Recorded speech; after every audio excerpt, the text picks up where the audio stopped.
Today we continue to listen Sīlavanta Sutta. In this sutta, Venerable Sariputra said to Venerable Guttika, Ime pinju pada nekhande nechato dukhato anattato yoniso manasi kurunto Sotapatti phalan sichikareya.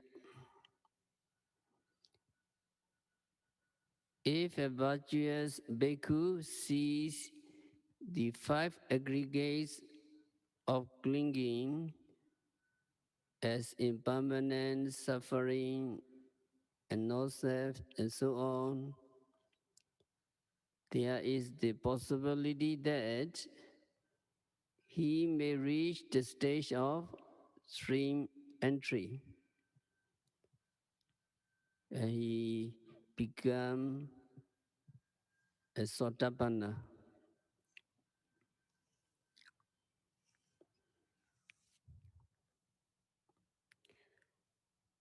Sotapanna, Sakadagami, Anāgāmi, and Arahant, there are 8 noble persons. Among the 8 noble persons, 4 persons are called Palata, fruition person.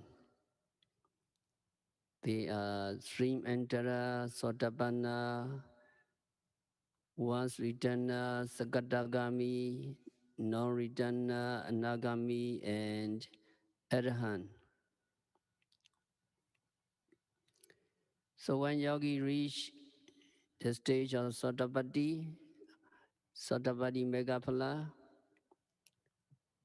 Sotapanna have developed the path of stream entry by abandoning ditthi and vicikiccha, wrong views and skeptical doubt, and yogi becomes a stream enterer.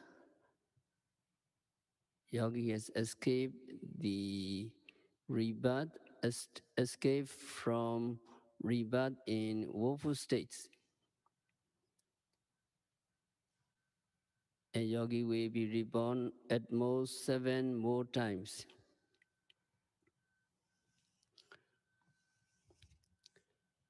Then yogi continue to practice, continue to observe the 5 aggregates of clinging. And then yogi became Sakadagami, once returner, having developed the path of once returning. That means having reached the second path. So in this stage, with the attenuation of raga, dosa, moha, lust, hatred, and delusion, yogi becomes a once returner. Yogi becomes one who returns to this world only one more time.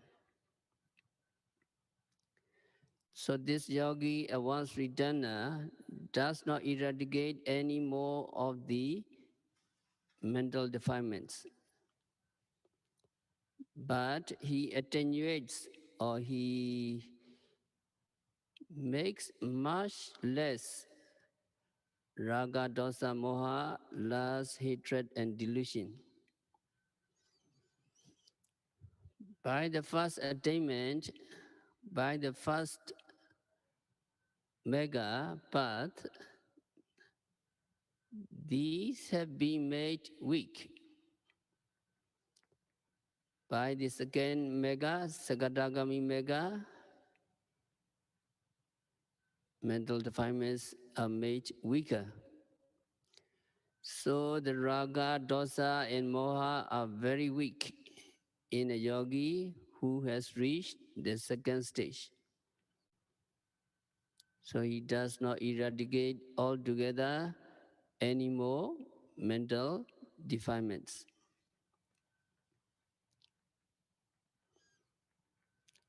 He is called a once returner because he returns to this world only one more time.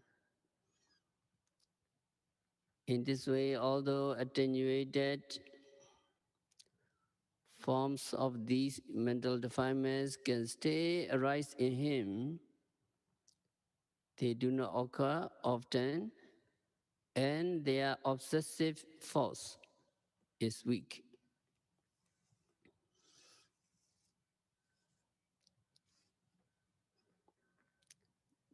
According to the commentary to the Pogala Piñati, one of the 7 Abhidhamma books, there are 5 kinds of Sakadagami, once returner. Number 1, Ida Bhatva Ida Parinebhayi.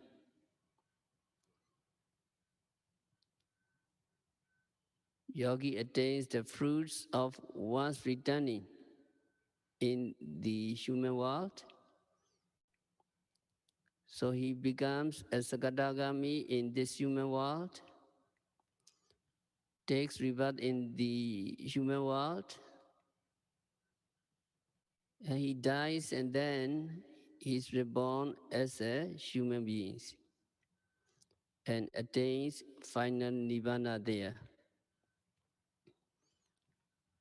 So that is Ida Bhatva Ida Parinebhayi. This is one kind of Sakadagami.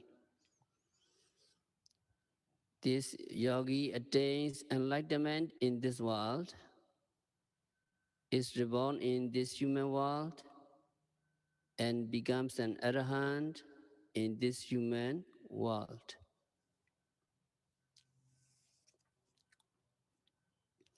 And number 2, Ida Bhatva Tata Parinebhayi. Yogi attains the fruits of one's returning in the human world,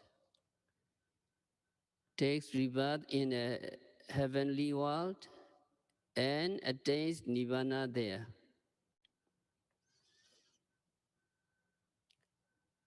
So yogi becomes a Sakadagami in the human world. He dies and is reborn in the worlds of devas, celestial realms, and becomes an arahant there, attains nirvana there. That is the second type of Sakadagami, Ida Bhatva Tata Parinebhayi. And that one, Tata Bhatva Tata Parinebhayi.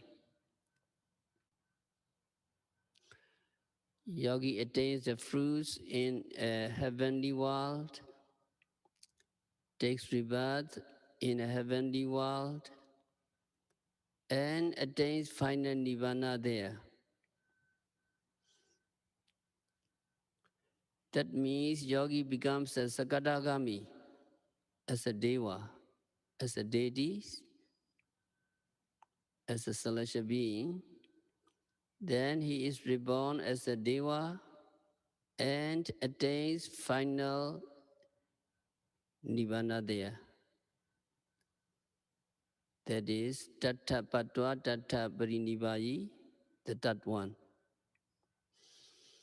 A fourth one, Tata Patva Ida Parinebhayi.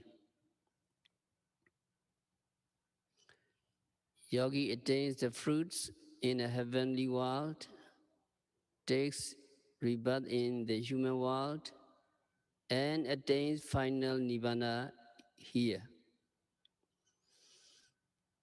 So yogi becomes a Sakadagami as a celestial being. He is reborn as a human being, and he attained final nirvana here. That is the fourth one, Tata Patva Ida Parinebhayi.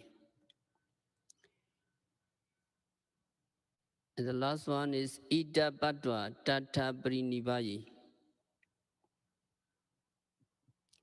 Ida Badwa Data Nibitedwa Ida Bri Nibayi.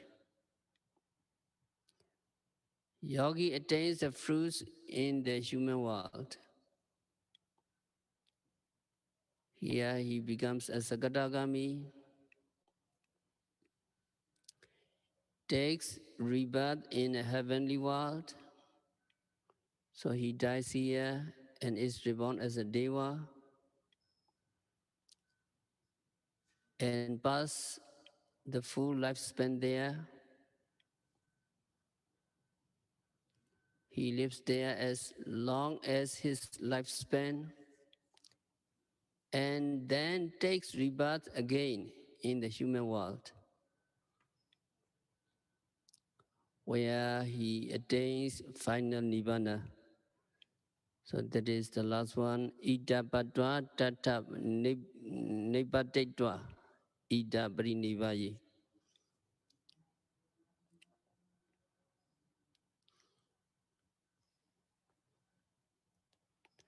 So after becoming a Sakadagami, Yogi continued to observe the five aggregates are clinging,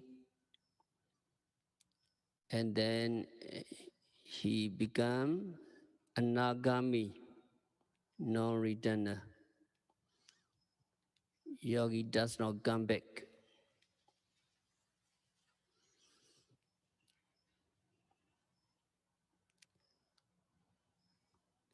Here also it says, come back to this world.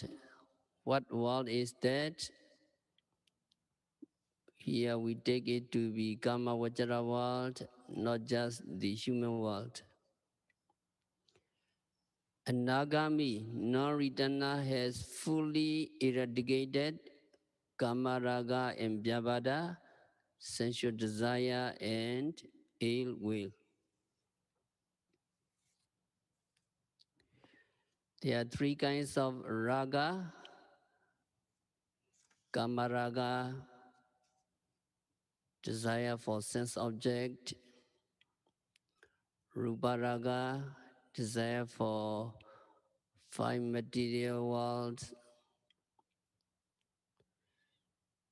Arupa raga, desire for immaterial worlds. So among these three, Anāgāmi, non-returner, eradicates totally the first one, Kama raga, desire for sense objects, for sensual things. So yogi eradicates sensual desire and ill will, Kama raga and Vyavada. He eradicates dosa altogether. So he has also eradicated the taints of sensual desire and the unwholesome cetasika, hatred and worry, as well as all greed, taking as sensuous object.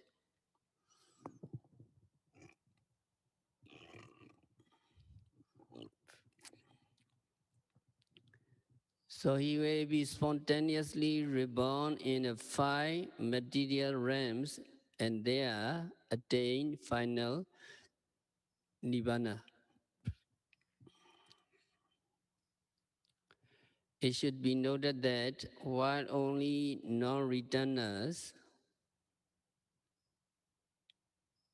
are reborn in the Sodavasa pure abode, there is no fixed determination that all non-returners are reborn there.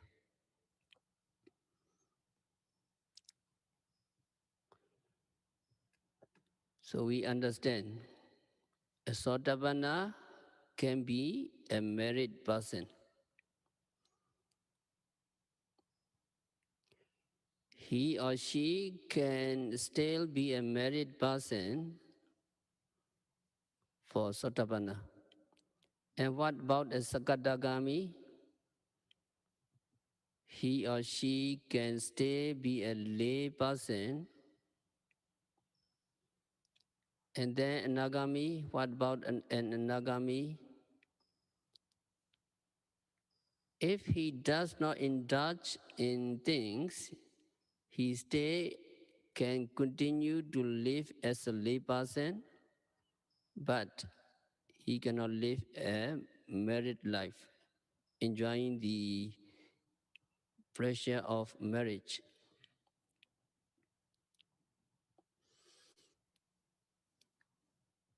And you know the Brahma Sahampati.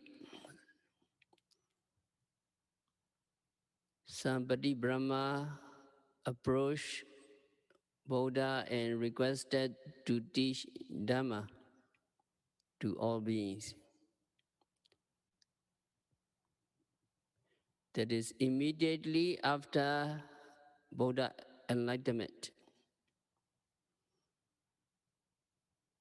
Immediately after his enlightenment, Buddha did not want to teach Dhamma.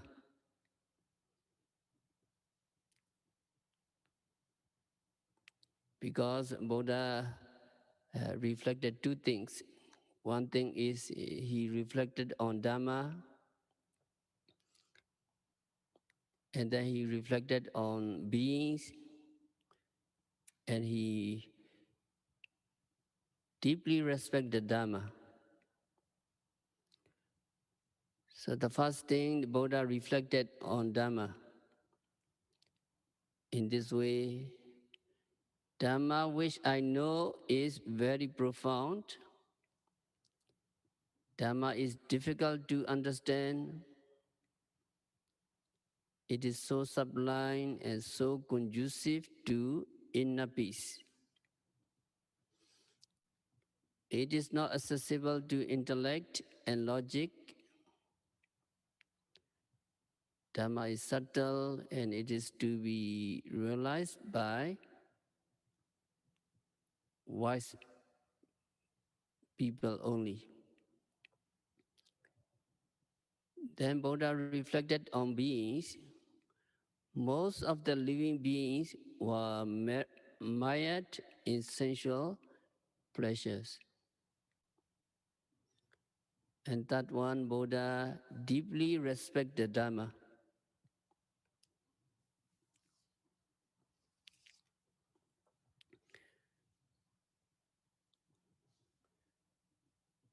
So because of this reason, Buddha did not want to teach Dhamma. Because he saw beings immersed in sensual pleasures. So he thought it would be very difficult for beings to understand his teaching, to understand the Dhamma.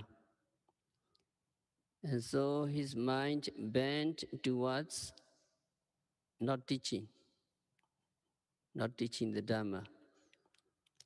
Then somebody, Brahma, knew the minds of the Buddha. So somebody, Brahma, came down to the human world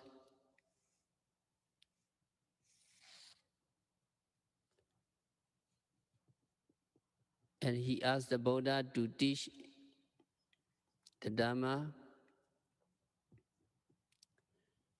Before he became a Brahma, that being, that somebody was an Anāgāmi, a lay person.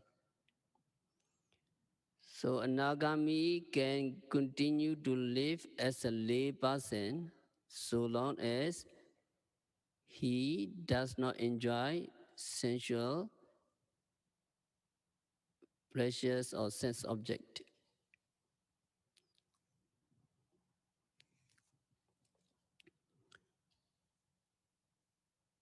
So there is one story. During the time of the Buddha in the city of Rajagaha, there was a rich man called Visakha.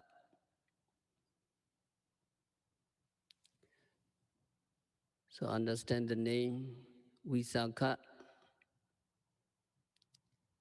Visakha is almost the same as the name of a female devotee, female donor. Visakha.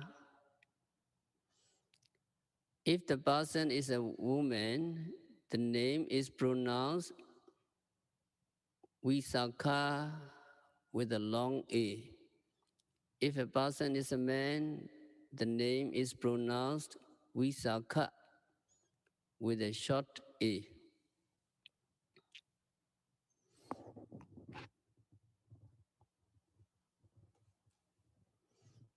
So after the Buddha had delivered the first sermon, Dhammacakkappavattana Sutta at Isipadana, and spent the Vasa there, he continued his journey and ultimately reached Rajagaha, where he spent the second Vasa.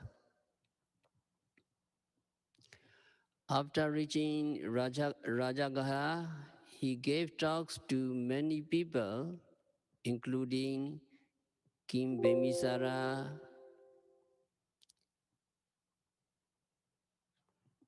and the King Bemisara and his many followers, including Richman Visakha, became Sotapannas at the first meeting with the Buddha.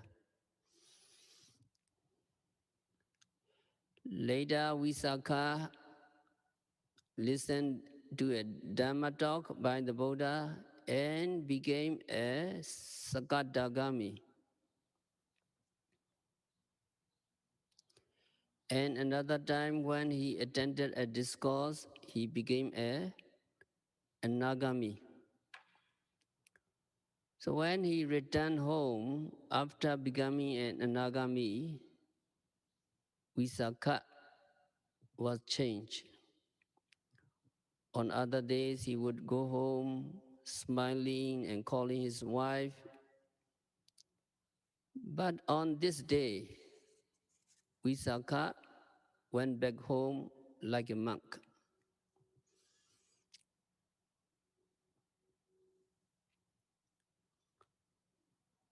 As he approached his house this time, his wife was looking out the window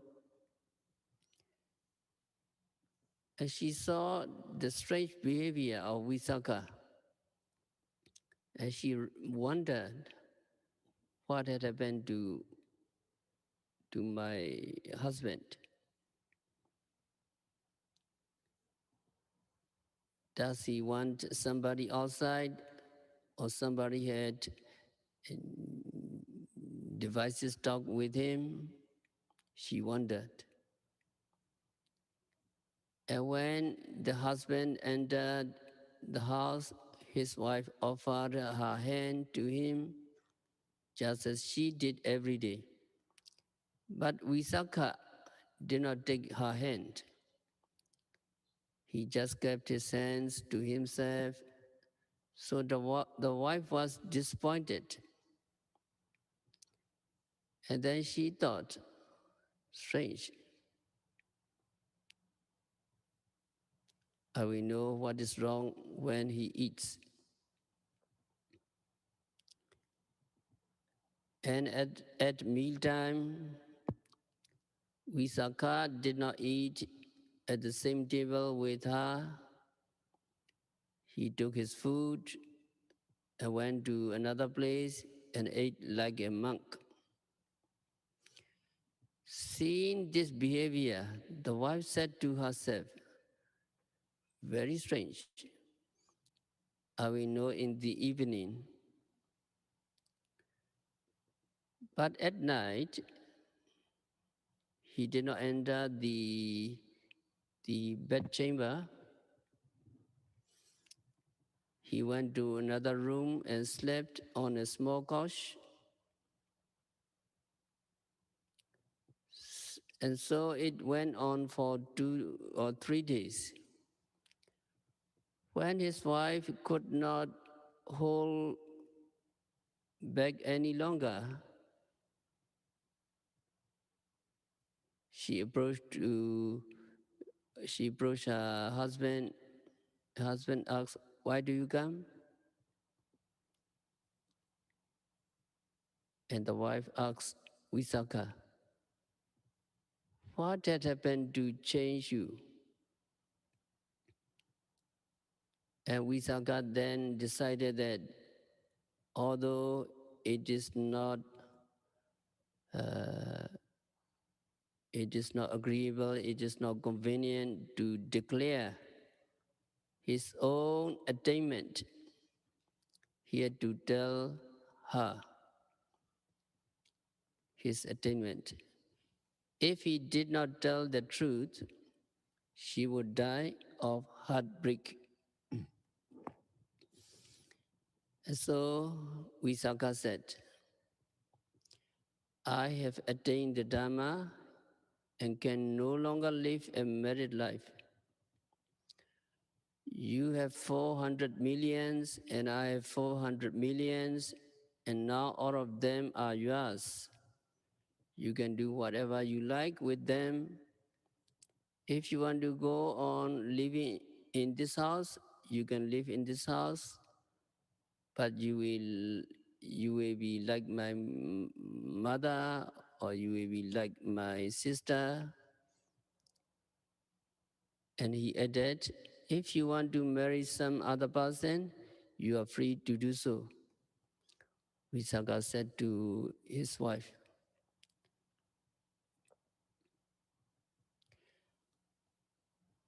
Then the wife thought, an ordinary man cannot sit like this. So Dharma he has attained must be very great. And she asked, is the Dharma obtainable by men only? And Visakha replied, no, Dharma can be obtained by anybody, man or woman.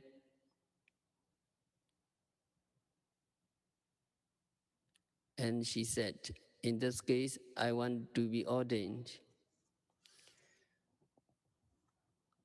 So Visakha was very happy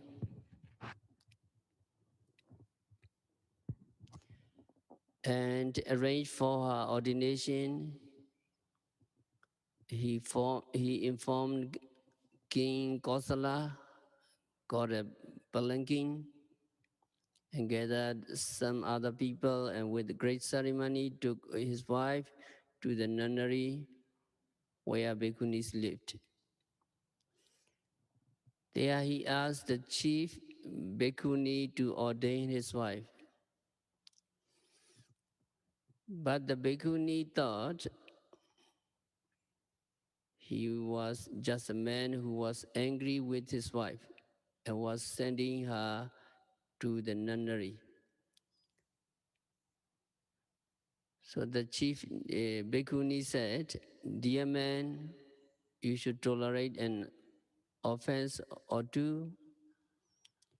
A little offense should be tolerated. Don't do like this. The chief bhikkhuni said to Visakha. And he replied, no, she wants to become a bhikkhuni by herself through faith. And so his wife was ordained and given the name Dhammadena. Dhammadena, very famous bhikkhuni.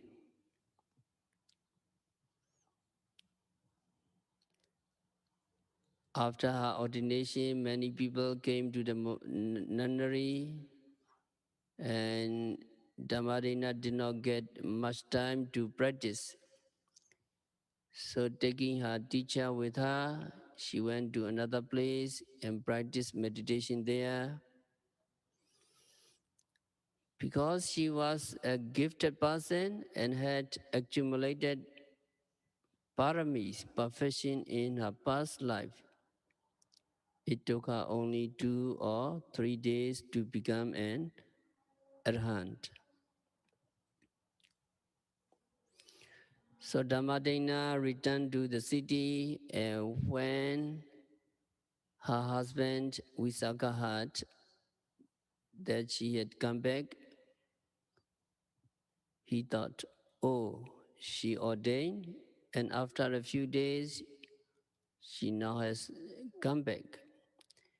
Maybe she wants to go back to lay life. Visakha thought in this way.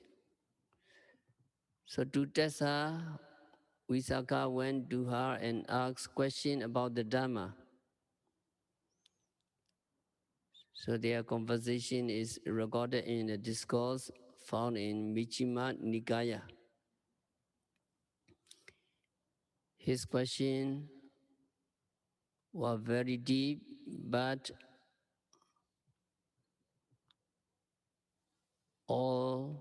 she all answered them.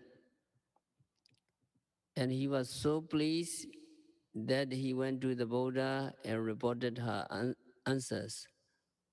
And Buddha said, even if you were to ask me this question, I would give the same answer that Dhammadena gave to you.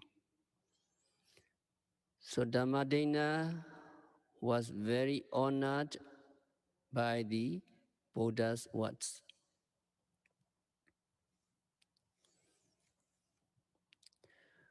When Visakha became an Anāgāmi, he knew that he could not carry on living as a husband or in household life. So he was able to easily give up his wife. He was able to easily give up his wealth and everything he's owned. They are objects of senses, and Anāgāmi is not interested in any of those sense objects. So if the person becomes an Anāgāmi, he will not care for anything in the world, including his spouse.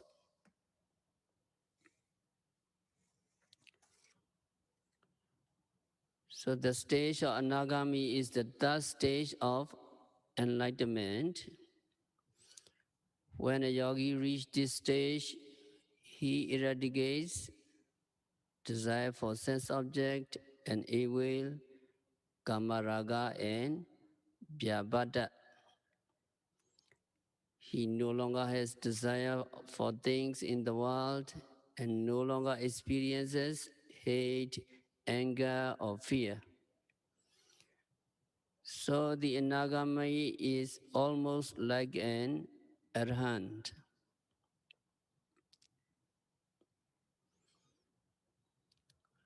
But there still remain 5 factors, 5 sanyojana to be eradicated. The Anāgāmi has desire for form realms, rupavachara, and arupavachara, formless realms.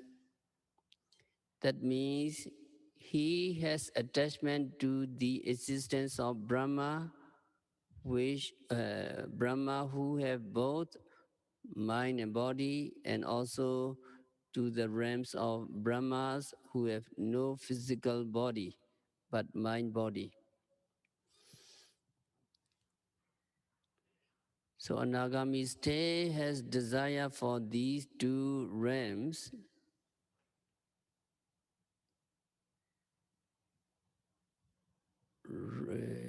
Rupavachara and Arupavachara. He still has desire for these 2 realms and wants to be reborn there. And Anāgāmi still has mana, pride. It may be very small and very thin pride, but still Anāgāmi has it. Pride is mostly based on wrong view, the I. But since Anāgāmi eradicated wrong view long ago, the pride of Anāgāmi is not based on that wrong view. Yet he still has it, perhaps pride in himself, in the sense of I know, I see, etc.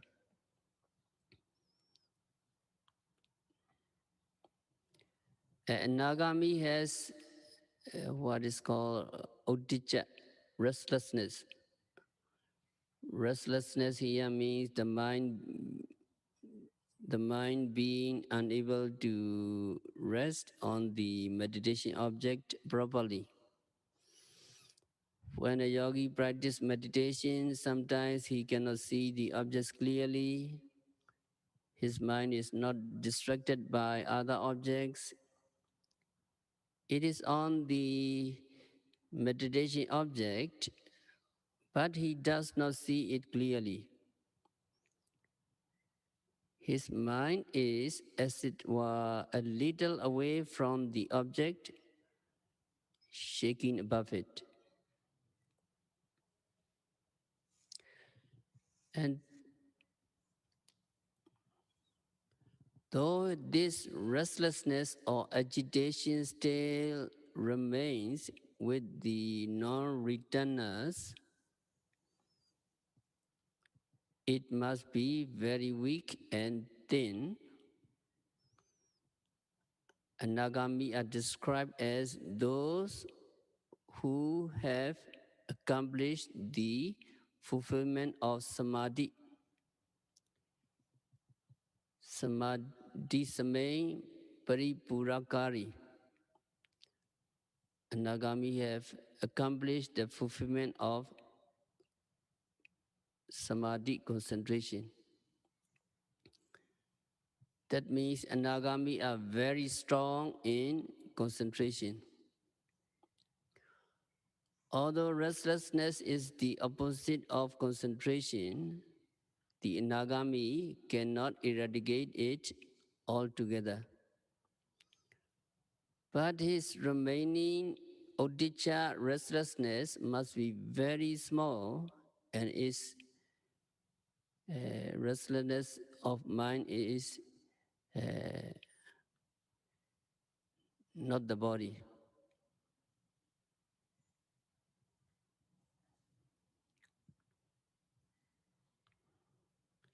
And Anāgāmi state has the factors of avijja, ignorance.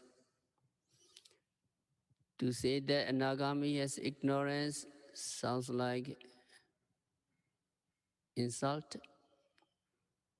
But this ignorance is not the ignorance that the ordinary Walin, Putujana, Sotapanna, and Sakadagami possess.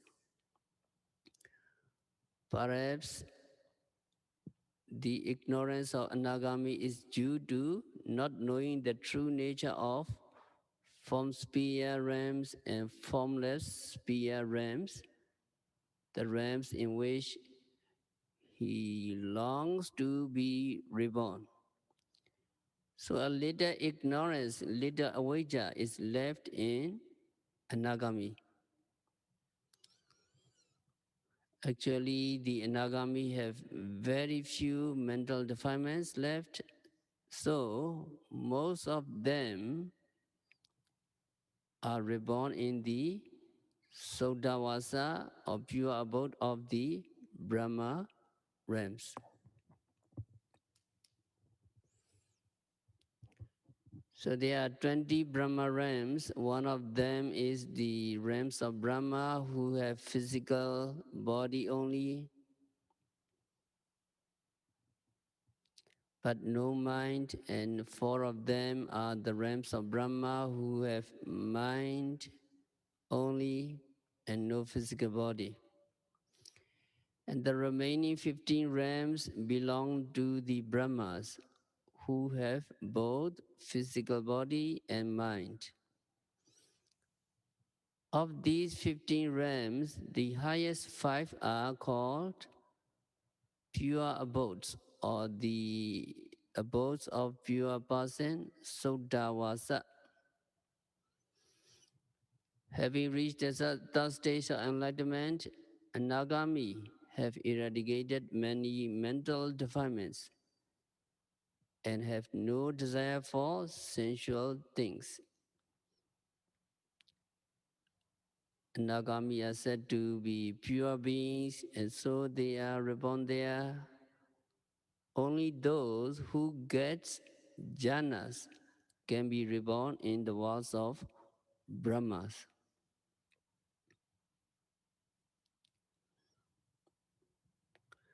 But the question,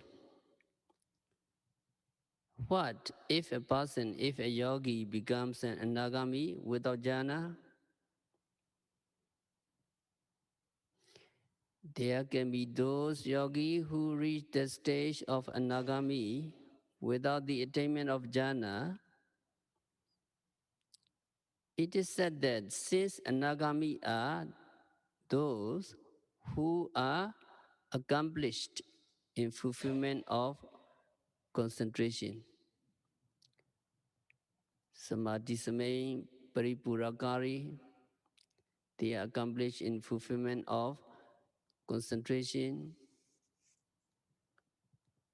they will definitely get jhana before they die or when the time of death is near. So they are mostly reborn in these 5 pure abodes, Sutta Vasa. After a yogi becomes an Anāgāmi, he is able to get into the Palasamapatti of an Anāgāmi when he wishes, simply because he has attained this stage.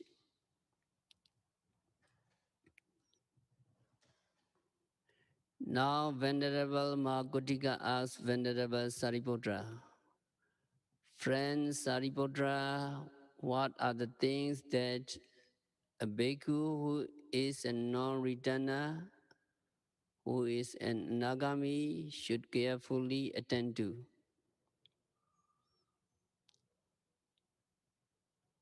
The answer is the same as for the Sotapanna and Sakadagami, stream enterer and once returner.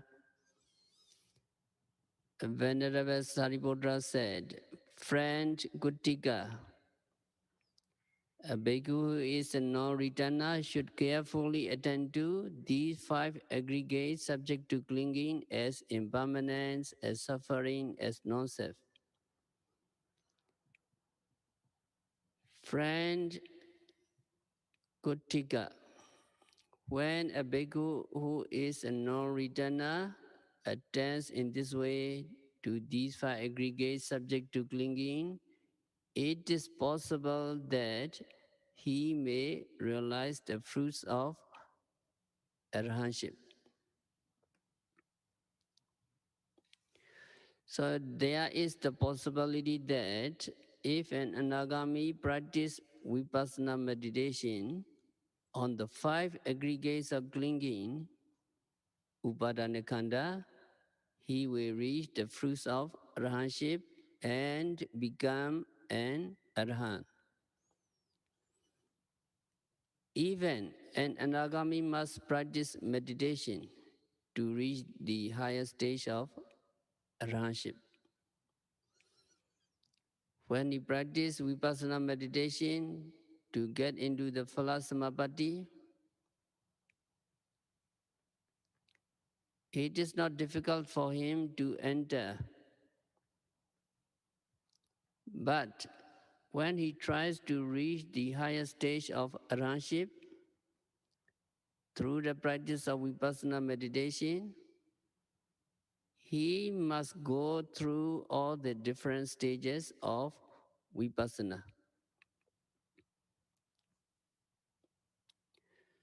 So when he reached the next higher stage of arahantship, he is able to eradicate all of his remaining mental defilements or the remaining 5 factors. So on becoming an arahant, he has no mental defilements at all. Some of them have been eradicated during the lower stages, and the remaining 5 are eradicated at the attainment of arahantship.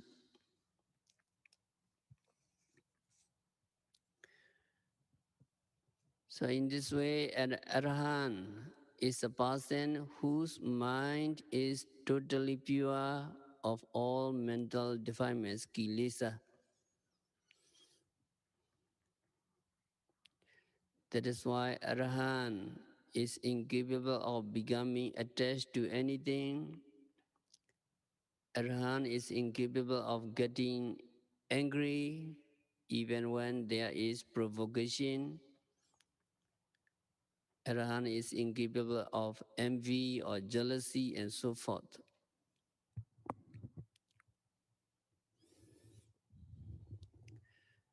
So Arahant is described in the discourses and in the Abhidhamma as one who has destroyed all of the things. Asavakaya.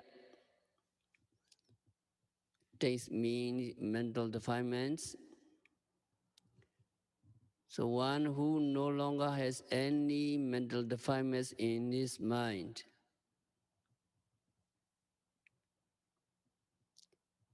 He is also described as one who, having practiced meditation and reached arahantship, has lived the holy life. In order to live the holy life, he has to be perfect in sila, moral precepts, and he must practice meditation, and he must have reached the state of freedom from mental defilements. So Arahant is described as Usitam Brahmacharyam, the person who has lived the holy life, and Katankaraniyam, one who has done what has to be done. Putujana, ordinary worldling and people who have attained the lower stages of enlightenment are also called those who are doing what has to be done. They are still doing something. They are still trying to attain enlightenment, and they are doing what needs to be done to reach the stage. But Arahant already has reached the highest stage and has done what is to be done for attainment of total purifications of mind, the highest stage of enlightenment. He has nothing to do with reaching enlightenment, as he has already reached his highest stage. So he is described as Katankaraniyam, one who has done what is to be done. And he is also described as one who has laid down the burden.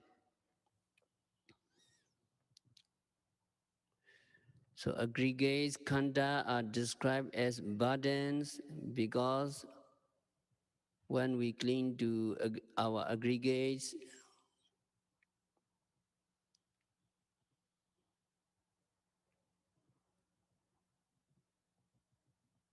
they are heavy load.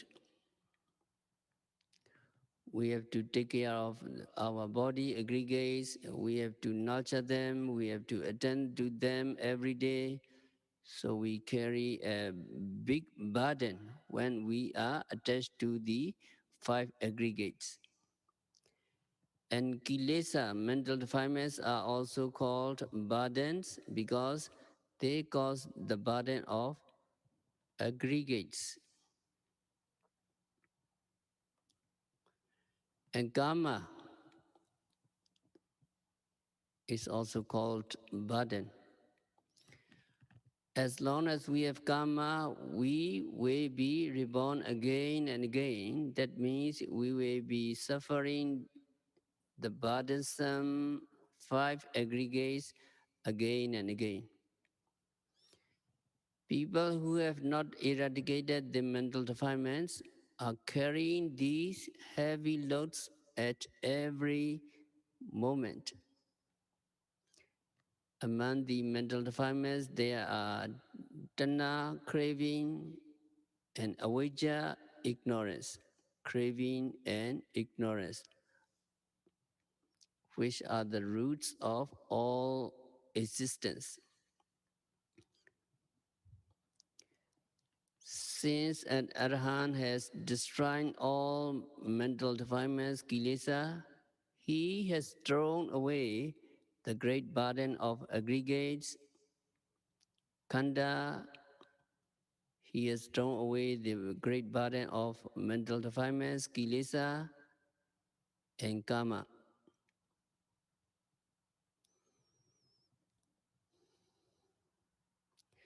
So Arhan is described as one who has reached his own goal to become an Arahant, which is the goal for monks and Buddhists.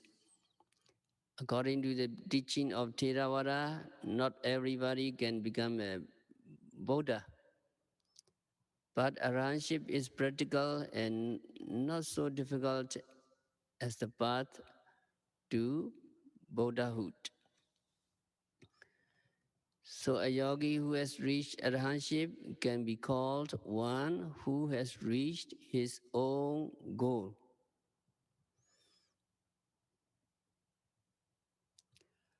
Arahant is also described as one whose factors of existence are exalted, meaning he has described them.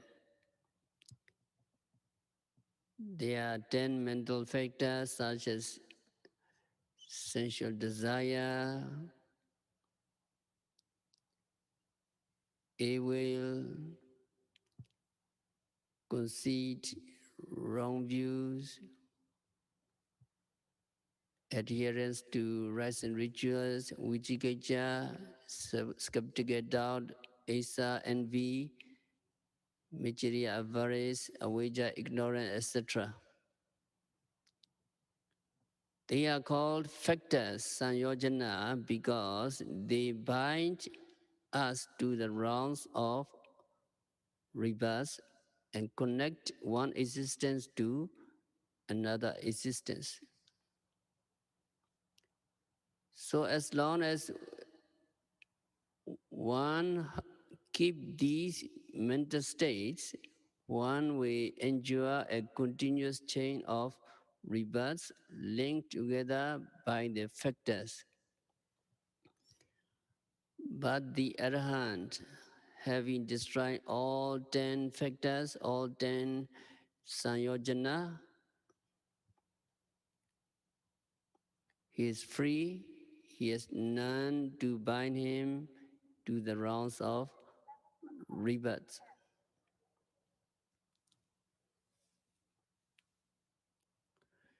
So Arhan is also described as one who is completely liberated through understanding correctly.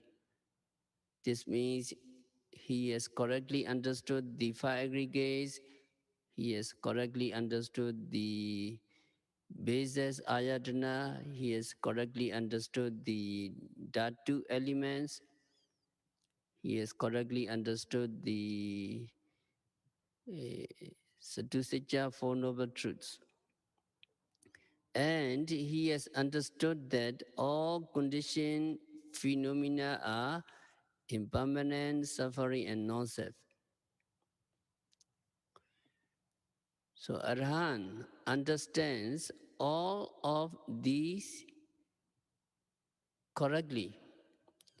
When this correct understanding is complete and he becomes an Arhan, he is fully liberated from all mental defilements and will never again be reborn in any rounds of rebirth.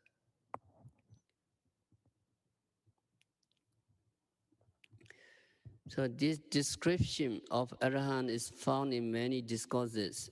From this description, you know that an Arahant is one who has reached the highest stage of enlightenment by eradicating all mental defilements, and there is no more rebirth for him, kina jati, no more rebirth for him. So Arahant is one who has done what is to be done and has nothing more to be done in order to gain enlightenment. So what does Arahant do? After he becomes an Arahant, so we'll continue next week. Arahants continue to practice or not, we will explain next week. So we have to stop our discourse for today.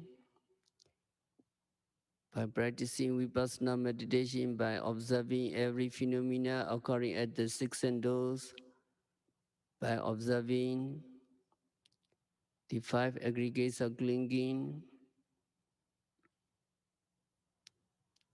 by noting rising, falling, sitting, touching, standing, walking, stretching, bending, seeing, hearing, smelling continuously and meticulously. May all yogis be liberated from all suffering. May all yogis realize the real peace in the very near future.